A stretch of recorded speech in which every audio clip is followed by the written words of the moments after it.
जय महाराष्ट्र, सर्वांचं स्वागत आहे आपल्या लोकप्रिय युट्यूब चॅनल योजना कॉर लोकप्रिय युट्यूब चॅनलवरती. शेतकऱ्यांसाठी महाराष्ट्रातील राज्यातील लाखो शेतकरी बांधवांसाठी एक महत्त्वाचा आणि आनंदाची बातमी आहे.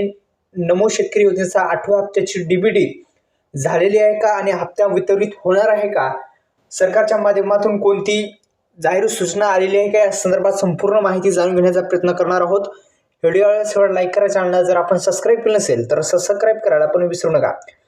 महाराष्ट्र राज्यातील लाखो शेतकरी बांधव वाट पाहतात 8व्या हप्त्यासाठी आणि या महत्त्वाच्या नमो शेतकरी महासन्मान निधी योजनेचा 8वा हप्ता हा शेतकरी बांधवांच्या खात्यामध्ये एकंदरीत पाहिलं तर येणार आहे. आणि हा 8वा हप्ता सरकारच्या माध्यमातून प्रशासनाला निर्देशन दिले आहेत का आणि कृषी विभागाच्या माध्यमातून हा जो नमो शेतकरी 8वा हप्ता आहे तो आता वितरित होणार आहे का?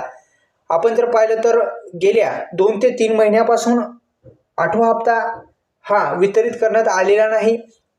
निवडणुका चालू आहेत त्यामुळे सुद्धा या हप्त्यासाठी उशीर होत आहेत. कारण की महानगरपालिकेच्या जो निवडणूक आहेत याची आचारसंहिता आणि आता लवकरच निवडणुका सुद्धा होणार आहेत. त्या अनुषंगाने हा जो नमो शेतकरी योजनेचा जो निधी आहे तो अद्यापही देण्यात आलेला नाही आणि शेतकरी बांधवांच्या खात्यावरती याचा GR सुद्धा आलेला नाही.